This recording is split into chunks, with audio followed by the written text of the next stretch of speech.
بسم الله الرحمن الرحيم وصلى الله وسلم وبارك على سيدنا محمد وعلى آله وأصحابه وإخوانه وحزبه ومن سار على سيره إلى يوم الدين. اللهم اجعل جمعنا هذا جمع مبارك مرحوما واجعل تفرقنا من بعده سالما معصوما ولا تجعل فينا ولا منا ولا معنا شقيا ولا محروما. اللهم أخرجنا من ظلمات الوهم وأكرمنا بنور الفهم وحسن أخلاقنا بالحلم واجعلنا هداة مهديين غير ضالين ولا مضلين. On a vu la semaine dernière le début de cette deuxième phase qui était caractérisée par le début des agressions physiques. Et on a vu à travers quelques exemples à quoi pouvaient ressembler ces atteintes-là, qui pouvaient aller de la simple petite agression physique, comme jeter du sable sur le Nabi sallallahu alayhi wa sallam, et ça pouvait aller jusqu'au meurtre, comme celui de Soumaïa radiallahu anha wa ardaha, clairement, explicitement, ou alors par le fait de laisser mourir les gens par la faim, par la soif, au soleil, comme Sidna Yasir radiallahu anhu wa ardaha, en passant par différentes sortes de tortures. Et on a surtout vu la résistance, le courage et la fierté dont ont fait preuve ces hommes et ces femmes radiallahu anhum wa ardahum. Aujourd'hui, on va s'arrêter sur deux, trois anecdotes, deux, trois événements qui, si vous voulez, résument bien et synthétisent bien cette double phase, on va dire cette phase de torture, avec ces deux composantes, la torture psychologique et la torture physique. À travers un premier événement qui est celui de Sidna Khabbab radiallahu anhu wa ardah. Ce sahabi-là, radiallahu anhu wa ardah, qui était parmi les sahaba les plus pauvres, donc les plus vulnérables, bien entendu, donc parmi ceux qui ont subi le plus de tortures et de galères. Un jour, il vient voir le Nabi sallallahu alayhi wa sallam. Il nous relate cette rencontre-là et cette entrevue-là. Il nous dit, j'ai été voir le Nabi sallallahu alayhi wa sallam alors qu'il était allongé sur le côté près de Kaaba.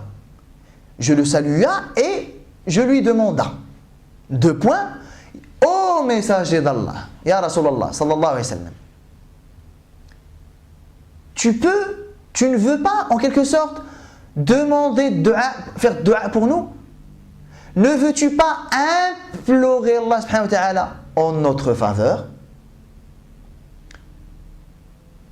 Jusque-là, ce que Sidna Khabbab radiallahu anhu wa ardah, il a demandé au professeur sallallahu alayhi wa sallam, c'est choquant, c'est une honte, c'est carrément haram, c'est quoi? C'est un grand péché, c'est quoi? C'est quelque chose dont on ne peut plus naturel et normal. Subhanallah, ça nous arrive à tous. Nous vivons des épreuves, que ce soit la maladie, que ce soit sur le plan financier, que ce soit ce que vous voulez. Lorsque nous sommes dans une épreuve, il est normal et naturel, on le fait tous franchement, on demande dua à nos frères et à nos sœurs. En ce moment, je suis éprouvé, en ce moment, ça ne va pas bien. Dua, Allah yabarak fikum, Allah yajzikum bi khair. C'est quoi? C'est grave? Tout le monde le fait. Et c'est ce qu'il vient de faire ici, Sidna Khabbab radiallahu anhu ardah. Alors on va voir, est-ce que Khabbab radiallahu anhu il a bien fait de le dire ou pas? Qu'est-ce qu'il nous dit radiallahu anhu? Dès que j'ai demandé ça au prophète sallallahu alayhi wa sallam, ala tad'u Allah lana, ne veux-tu pas demander, implorer Allah en notre faveur? Qu'est-ce qu'il nous dit? Le Nabi sallallahu alayhi wa sallam qui était allongé sur le côté, il s'est redressé. Déjà c'est un premier signe que ce que tu viens de me dire là, ça ne m'a pas laissé indifférent. Et Sidna Khabbab, il va plus loin, il nous dit, le Nabi sallallahu alayhi wa sallam, son visage a changé, tellement il était énervé et tellement il était en colère. Alors Sidna Khabbab jusque-là il ne comprend pas. Je suis juste venu lui demander de dua. Est-ce que ça justifie le fait que le Nabi sallallahu alayhi wa sallam se mette dans cet état-là de colère, d'énervement? Alors le Nabi sallallahu alayhi wa sallam, il regarde Sidna Khabbab et lui dit, écoute-moi Khabbab, il y avait parmi les gens qui vous ont précédé, les croyants du temps de Banu Israël, tellement ils étaient résistants et ils étaient fermes dans leur engagement et dans leur religion, et tellement les ennemis d'Allah Ta'ala, ils voulaient à tout prix les faire sortir de la religion. L'un d'entre eux pouvait être scié à vif. On pouvait le ramener vivant et on ramenait une scie et on le coupait en deux. L'un d'entre eux, on pouvait le ramener vivant et on l'enterrait par terre et on laissait dépasser juste sa tête. Et on ramenait comme une sorte de peigne en fer, en épine de métal. Et on lui coiffait la tête jusqu'à, bien entendu, jusqu'à lui percer son cerveau, jusqu'à le tuer, jusqu'à mourir. Jamais ils n'ont renoncé à la religion d'Allah Ta'ala. Ma kana liyasuddahum an dinillah. Le Nabi sallallahu alayhi wa sallam dit. Mais toutes ces tortures-là, ça ne les a pas dissuadés dans leur religion. Ça ne les a pas empêchés de rester fermes dans leur religion. Donc Khabbab, il vient, il demande dua. Il entend ça. Déjà, ça a modifié un peu sa structure mentale. Radiyallahu anhu ardah. Bien que, attention, bien que Sidna Khabbab, il fait partie de ceux qui ont le plus souffert. Ne croyez pas que le Nabi sallallahu alayhi wa sallam dit ça à Sidna Khabbab parce qu'il fait partie de ceux qui n'ont rien connu. Au contraire, Sidna Khabbab lui-même, il nous raconte une de ses expériences, si vous voulez, une de ses aventures avec Quraysh. Qu'est-ce qu'il nous dit? Il nous dit une fois, ils ont allumé un énorme feu. Un peu comme Sidna Ibrahim alayhi salam. D'ailleurs, on dit, il y a deux hommes que Allah Ta'ala a protégés du feu. Sidna Ibrahim alayhi salam et Sidna Khabbab radiallahu anhu. Il dit, ils ont allumé un énorme feu et ils m'ont jeté dedans. Et la sueur, la graisse de mon dos, elle a éteint le feu. Donc lorsque le Nabi sallallahu alayhi wa sallam dit ça, Sidna Khabbab, c'est pas parce que tu fais partie de ceux qui, alhamdoulilah, ils sont au chaud, tranquillement, il n'y a rien du tout. Au contraire, je sais parfaitement et je sais pertinemment que tu fais partie de ceux qui ont le plus souffert. Mais laisse-moi te raconter ce que d'autres avant vous ont connu. Donc déjà, Sidna Khabbab ici, il réajuste un peu le rapport qu'il a face à cette épreuve-là. Mais le Nabi sallallahu alayhi wa sallam, c'est un grand pédagogue, subhanallah. C'est un grand tacticien. D'abord, il se redresse, énervé. La colère se voit sur le Nabi sallallahu alayhi wa sallam. D'ailleurs, les Sahaba le disent souvent ça. Le Nabi sallallahu alayhi wa sallam, il était tellement pudique, il était tellement gentil, il était tellement doux. Il était encore plus pudique que la femme vierge, sa première nuit de noces. Pour qu'on ait une idée de sa pudeur, sallallahu alayhi wa sallam. Mais dès qu'il était en colère, on ne le reconnaissait plus. Donc là, Sidna Khabbab, il a bien vu la colère sur le visage du prophète sallallahu alayhi wa sallam. Donc le Nabi alayhi sallam, il marque d'abord le mécontentement par rapport à cette réclamation qui pour nous est normale. Pour Khabbab, elle n'est pas normale. Peut-être pour moi, elle est normale. Vu mon état à moi, vu ce qui est attendu de moi, bah, tout simplement, moi je ne fais pas partie du noyau déjà. Vous les gens du noyau, on n'exige pas de vous la même chose. Si tu as l'impression que ce que tu vis au Khabbab, c'est déjà extraordinairement difficile, sache que ce n'est rien à côté de ce qui est attendu de toi, étant donné que ta place auprès d'Allah Ta'ala, elle est extrêmement élevée. Il y a un prix à payer. Donc, quelqu'un d'autre, il se serait plaint de ça, le Nabi sallallahu alayhi wa sallam n'aurait pas manifesté cette colère-là. Mais des gens comme Khabbab, non. Premièrement, ça. Deuxièmement, on donne de l'espoir. Le Nabi sallallahu alayhi wa sallam, qu'est-ce qu'il dit? Il dit, Wallahi, il a regardé Sidna Khabbab, regardez, déjà, presque on dit, il l'a perturbé. Presque ici, nous sommes dans de la résilience. Ben écoute, j'ai été voir le Nabi sallallahu alayhi wa sallam et il m'a dit, écoute, bah, vous avez qu'à patienter. On peut avoir se laisser aller. Ben écoute, il n'y a rien moyen de faire. De toute façon, on n'a pas le choix. On est là en train de subir. Sauf que le Nabi sallallahu alayhi wa sallam, après avoir marqué ce premier coup, il remonte le moral et il augmente la motivation de Sidna Khabbab et bien entendu de tous ceux qui sont dans sa situation. Qu'est-ce qu'il lui dit? Wallahi, par Allah, il a juré pour le Nabi sallallahu alayhi wa sallam bien montrer le caractère solennel de ce qui suit. Wallahi, la yutimmanna Allahu hadha al-amr. حتى يسير الراكب من صنعاء إلى حضرموت لا يخاف إلا الله والذئب على غنمه. Par Allah, Allah subhanahu wa ta'ala accordera le succès à cette religion-là. Par Allah, Allah subhanahu wa ta'ala parachèvera cette religion. Par Allah, Allah subhanahu wa ta'ala fera en sorte à ce que cette religion-là arrive au bout de son objectif, jusqu'à ce que le voyageur seul pourra partir en voyage de Sana'a à Hadramaut, deux grandes villes du Yémen qui sont quand même distanciées. On sait que aucun arabe n'osait voyager seul dans la péninsule arabique. De peur de quoi? De peur de se faire agresser, tout simplement.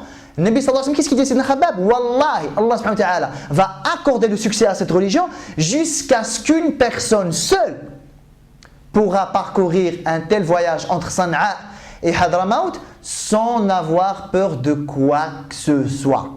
Si ce n'est peur d'Allah ta'ala et le loup pour ses moutons. Regardez l'image, comment elle est belle, subhanallah. Tu pourras traverser le désert sans que tu sois inquiété. Tu pourras traverser le désert sans que quiconque ne puisse te faire quoi que ce soit. Tu pourras traverser le désert en ayant deux craintes. Une crainte liée à ta foi, Allah subhanahu wa ta'ala, et une crainte qui est liée à une crainte normale de ce bas monde. Je crains que le loup ne s'en prenne à mon troupeau de moutons. Regardez comment Nabi sallallahu alayhi wa sallam, honnêtement, en l'espace de combien de temps là?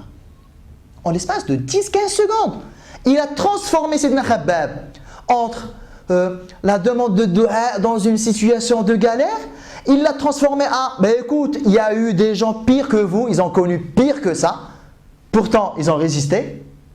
Du coup, de peur qu'on baisse les bras, attention, re-espoir. Regardez comment, en l'espace de 10-15 secondes, il a fait passer Sidna Khabbab par 3 phases. Donc là, ça apaise ou ça apaise pas? Le Nabi sallallahu alayhi wa sallam, il a juré. Le Nabi sallallahu alayhi wa sallam, il est véridique. Mais lorsqu'il jure, c'est encore pire. Wallahi. Et qu'est-ce qu'il dit à Sidna Khabbab radiyallahu anhu? Walakinnakum tasta'jilun. Mais vous êtes un peuple hâtif. Vous êtes des gens qui ne patientent pas en fait. Qui veulent le résultat là maintenant tout de suite. Alors ce premier révèlement, cette première entrevue entre Sidna Khabbab et Nabi sallallahu alayhi wa sallam, elle nous apprend tout ça. Elle nous apprend d'abord, quelle que soit ta galère et ton épreuve, sache qu'il y a pire que toi.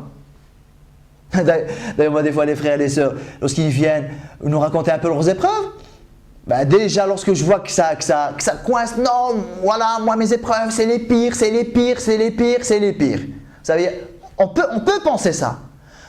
Quand je vois que les frères et les sœurs, ils ne veulent pas voir autrement la situation, ben je leur donne, parce que si vous voulez, j'ai tout un inventaire d'épreuves de musulmans, de gens dans le monde, ben j'en prends un ou deux qui est vraiment pire. Et je leur dis, vous préférez quoi? La vôtre ou celle-là?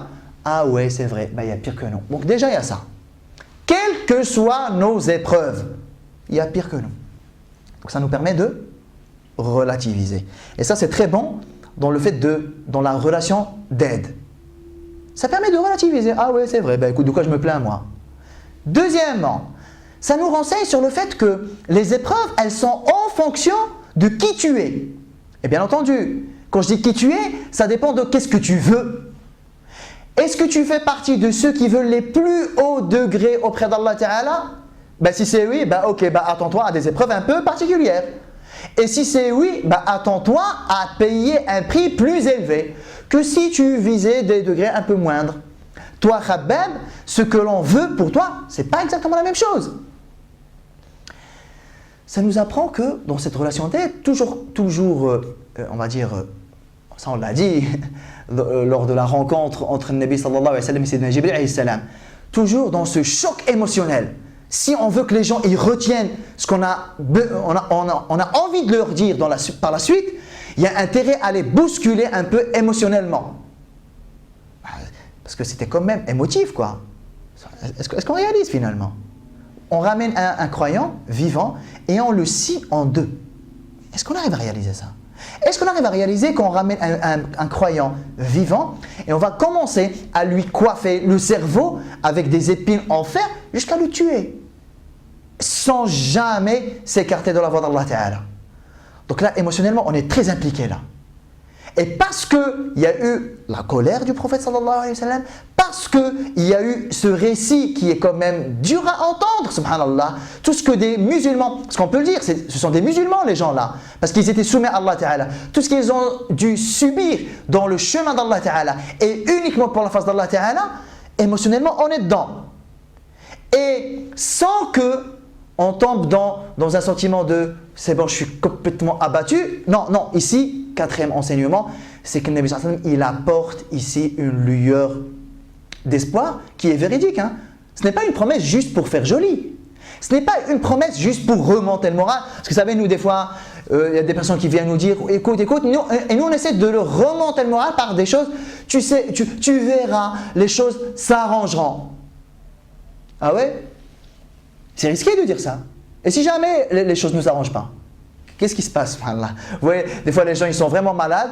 Et nous, des fois, on a tendance à leur dire tu verras, alhamdoulilah, tu guériras, tu rentreras chez toi, tout se passera bien, la maladie, ce sera un vieux passé derrière toi. On ne s'engage pas dans une relation d'aide et on ne s'engage pas dans une relation pour motiver la personne avec des choses dont nous ne sommes pas sûrs. Parce que si ça marche, ouf, tant mieux. Mais si ça ne marche pas, on va être discrédité déjà. Ils vont dire ouais, il s'est moqué de moi lui là. Deuxièmement, ça va faire sombrer encore plus la personne. La personne en qui j'avais confiance, j'avais vraiment pris pour argent comptant toutes les bonnes choses et toutes les bonnes nouvelles qu'elle m'avait annoncées.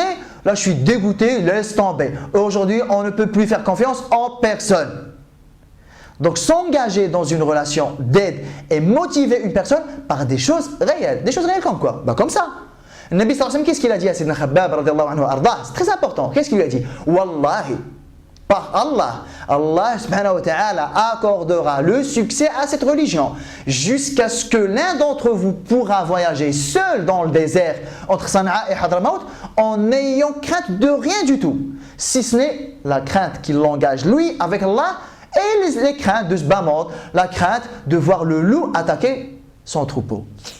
Nabi sallallahu alayhi wa sallam ici, il s'est adressé à qui? Il s'est adressé à tout le monde. Il a juré que Allah Ta'ala, il allait soutenir sa religion. C'est limité dans le temps? Pas du tout. Ce qui est valable pour Sidna Khabbab, ce qui est valable pour Sahaba radiyallahu anhum ardahum, dites-moi pour quelle raison il ne serait plus valable de nos jours. Le Nabi sallallahu alayhi wa sallam, il a juré dans l'absolu que Allah subhanahu wa ta'ala allait accorder le succès à cette religion-là. Dans le temps ou dans l'espace? Pas du tout. Donc ça, c'est quelque chose de magnifique à retenir. Et ça nous renseigne finalement sur quoi? C'est sur le fait que la victoire d'Allah Ta'ala, elle est acquise ou pas? Bien sûr qu'elle est acquise. C'est quelque chose de sûr? C'est quelque chose de sûr. Mais c'est quelque chose qui a un prix à payer. Et tant que vous n'aurez pas payé le prix, c'est ça que le Nabi sallallahu alayhi wa sallam est en train de nous dire implicitement. Sachez que la victoire d'Allah Ta'ala, elle n'est pas négociable. Elle est là, elle est acquise. Allah subhanahu wa ta'ala, il l'a déjà promise. Il l'a déjà promise. Sauf que il y a un prix à payer. Que, ici le Nabi sallallahu alayhi wa sallam dit à Sayyidina Khabbab, que vous n'avez pas encore payé. Finalement, que nous, parce que le Nabi sallallahu alayhi wa sallam était impliqué dedans, que nous n'avons pas encore payé. Le jour où on le paiera, le soutien il viendra. Et c'est ainsi la loi d'Allah Ta'ala. Allah subhanahu wa ta'ala, il le dit plusieurs fois dans le Coran. Allah subhanahu wa ta'ala, il nous dit par exemple dans un verset Am hasibtum an tadkhulul jannah. Pensez-vous que vous alliez entrer au paradis comme ça? Allah subhanahu wa ta'ala, qu'est-ce qu'il nous dit? Et nous avons éprouvé les gens avant vous. Allah il nous dit clairement. Pourquoi ces épreuves-là? Pourquoi ces sahaba-là, ils ont souffert alors qu'eux, ils sont aimés auprès d'Allah subhanahu wa ta'ala? Parce qu'il y a un prix à payer. Est-ce que les gens pensent que nous allions les laisser dire « Nous avons cru » sans les éprouver? Et nous avons éprouvé ceux qui les ont précédés. Pour quelle raison?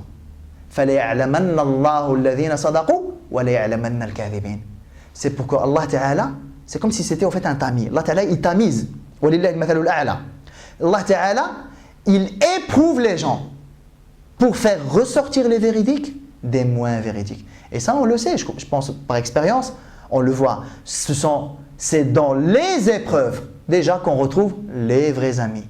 C'est dans l'épreuve que nous nous révélons nous-mêmes à nous-mêmes. L'épreuve, elle a ce pouvoir-là. Elle nous révèle sous notre vraie identité. Donc Allah subhanahu wa ta'ala, il éprouve les gens pour faire ressortir les véridiques et des moins véridiques. Premièrement, ça.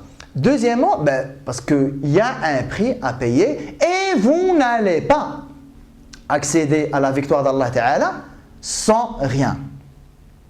Allah Ta'ala, il nous le dit clairement. Et ici, le Nabi sallallahu alayhi wa sallam, il le matérialise. Même dua que tu es venu demander, non. Parce que il y a un état d'esprit qui est quoi? Il y a des épreuves, nous sommes impliqués dedans, nous allons endurer. Et dua, qu'on le fasse ou qu'on ne le fasse pas, ça ne change absolument rien à cette équation-là. Nous devons payer le prix, sinon la victoire ne viendra pas. Deuxième chose sur laquelle je voulais qu'on s'arrête aujourd'hui, c'est, on n'en a pas parlé la semaine dernière, je voulais la garder pour aujourd'hui. Vous savez que dans toute cette phase-là, la torture de Sidna Khabbab, la torture de Sidna Bilal, la torture de Sidna Ammar et sa famille, radiallahu anhum, etc., etc. Il y a un sahabi qui s'est distingué dans ça. C'est Sidna Abu Bakr, radiallahu anhu wa ardah. Qu'est-ce qu'il faisait Sidna Abu Bakr, radiallahu anhu? Dès qu'il voyait un esclave se faire torturer, qu'est-ce qu'il faisait, radiallahu anhu? Il allait l'acheter et l'affranchir. Sidna Abu Bakr, radiallahu anhu, il a affranchi beaucoup d'hommes et beaucoup de femmes. Dont, bien entendu, Sidna Bilal, radiallahu anhu. Donc là, qu'est-ce qu'on voit? On voit que Sidna Abu Bakr, il ne s'est pas contenté de dire bon, c'est vrai qu'il y a un climat, c'est vrai que c'est dur, c'est vrai que c'est difficile. Alors de nos jours, si l'un d'entre nous, il arrive juste à s'en sortir lui-même, c'est déjà pas mal. Pas du tout. Ce serait contraire même à l'engagement qu'il avait déjà pris, radiallahu anhu arda. On a vu lors de la première semaine de l'islam comment il s'était activé, radiallahu anhu, pour appeler les gens à Allah Ta'ala et comme quoi il avait ramené dans la religion d'Allah Ta'ala 6 parmi les 10 promis au paradis. Là on voit que Sidna Abu Bakr, il est très actif dans le da'wah. Le message divin, la mission prophétique, il se l'est approprié. C'est presque la sienne. Le Nabi sallallahu alayhi wa sallam ou pas. Sidna Abu Bakr, il s'est engagé lui-même. C'est sa cause presque. Donc il s'est investi. Et juste pour montrer la grandeur de cet homme, radiallahu anhu arda, il est parti voir Umayya ibn Khalaf, le maître de Sidna Bilal, et il lui dit: oh Umayya, ne veux-tu pas craindre Allah Ta'ala en cet homme faible? Quand est-ce que tu arrêteras de le torturer? Umayya, il a regardé Sidna Abu Bakr et lui a dit: Anta afsadta dinahu. C'est toi qui lui a pourri sa religion. En gros, s'il est en train de se faire torturer aujourd'hui, c'est à cause de toi, Abu Bakr. C'est toi qui lui as mis tout ça dans sa tête.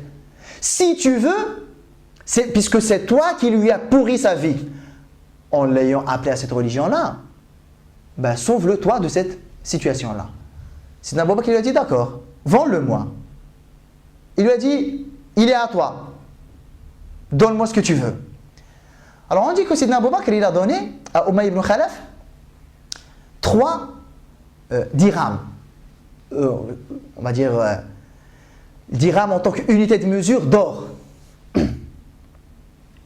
Umayya ibn Khalaf, quand il a pris ça, il a regardé Sidna Abu Bakr et il lui a dit: par Allah, tu m'aurais donné 1 dirham en or, je te l'aurais donné.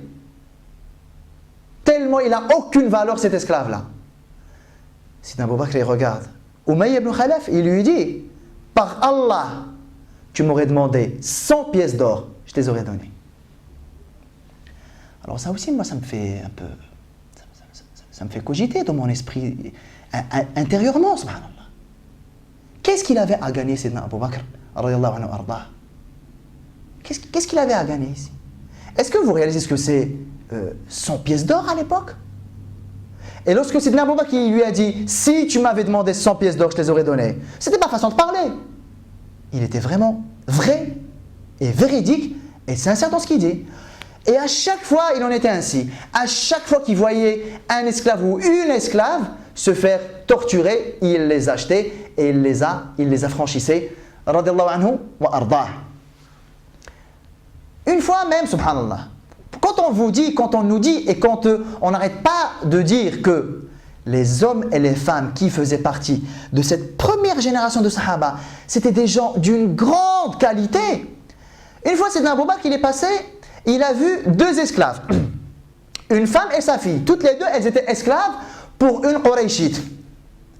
Qui les battait, qui les insultait, qui les rabaissait. Sidna Abu Bakr, il a croisé les deux femmes-là. L'esclave et sa fille, les deux esclaves. Et il est parti voir leur maîtresse. Il lui a dit, vends-moi ces deux esclaves-là. Elle lui a dit, donne-moi. Il les a achetés et il les a affranchis. Radiallahu anhu wa ardah. Et il a dit à cette femme et à sa fille, les deux esclaves, il leur a dit, écoutez, oh, maintenant, vous êtes libres. Elles lui ont dit, radiallahu anhuma, les deux, oui, écoute, avant que tu ne nous achètes, donc avant que tu ne nous affranchisses, notre maîtresse, elle nous avait envoyé faire une course, chercher un peu de farine. Sidna Abu Bakr leur a dit, vous n'êtes plus obligé de lui rendre, de faire sa course. C'est bon, vous êtes libre, vous n'êtes plus tenu d'honorer vos engagements. Qu'est-ce qu'elles ont dit? Elles lui ont dit, non, elle nous a envoyé faire cette course-là avant que tu ne nous affranchisses. Laisse-nous lui rendre encore ce dernier service-là. Il leur a dit, faites ce que vous voulez, c'est bien comme ça, accomplissez votre acte. Regardez la grandeur de ces gens-là. Pour nous dire quoi finalement? Les gens-là, ils n'avaient pas la rage. Subhanallah. Vous croyez quoi? Vous croyez que Sidna Bilal, radiallahu anhu, vous croyez qu'il avait la rage personnelle envers Umayya ibn Khalaf? Vous croyez que ces sahaba-là, ils en voulaient à mort à leur tortionnaire? Pas du tout, subhanallah. Regardez, lorsqu'il y a eu la première occasion de déshonorer l'engagement, elles ont refusé de le faire. Et c'est même un peu, subhanallah, une marque de bienfaisance et d'excellence. Sidna Abu Bakr, il faisait ça avec tous les esclaves qu'il rencontrait. Au point où son père, Abu Quhafa, il a dit à Sidna Abu Bakr, il lui a dit, oh Abu Bakr, j'ai entendu dire que tu n'arrêtes pas d'acheter des esclaves et de les affranchir. Si tu veux un conseil, achète plutôt des esclaves forts physiquement, au lieu d'acheter des hommes faibles et des femmes. Comme ça, si jamais ça dégénère à Mecca, tu auras au moins des hommes pour te protéger, car ils seront redevables envers toi parce que tu les auras affranchis. Sidna Abu Bakr, qu'est-ce qu'il a répondu à son père? Il lui a dit, oh mon père, ça ce n'est pas le raisonnement qui est le mien. Innama uridu wajha Allah. Je ne veux que la face d'Allah subhanahu wa ta'ala. Et il y a un verset qui a été révélé pour Sidna Abu Bakr radiallahu anhu arda à la fin de sourate Layl. Illa btira'a wajhi rabbih al-a'la wa la sawfa yarda. Ce qui a poussé Sidna Abu Bakr radiallahu anhu à agir de la sorte, c'est uniquement la recherche de la satisfaction et l'obtention de la satisfaction d'Allah subhanahu wa ta'ala. Wa la sawfa yarda. Regardez qu'est-ce qu'Allah ta'ala dit. Wa la sawfa yarda. Et il sera satisfait. Qui? Allah subhanahu wa ta'ala de Sidna Abu Bakr radiallahu anhu, mais aussi Sidna Abu Bakr aussi sera satisfait. Allah ta'ala, il prend l'engagement là. Allah subhanahu wa ta'ala, il déclare à Sidna Abu Bakr que Allah subhanahu wa ta'ala sera satisfait de toi, Abu Bakr, et fera en sorte à ce que toi tu te satisfasses de ce que Allah ta'ala t'aura accordé. Donc on voit que Sidna Abu Bakr ici, il était d'une grande classe à travers son agissement et à travers le fait de s'approprier cette mission et de s'activer. Est-ce que c'est le Nabi sallallahu alayhi wa sallam qui lui a dit « Va acheter Bilal, va acheter lui, va acheter elle » Pas du tout. C'est son propre engagement, parce que pour lui, il n'y avait pas d'engagement spirituel sans engagement concret et réel sur le terrain.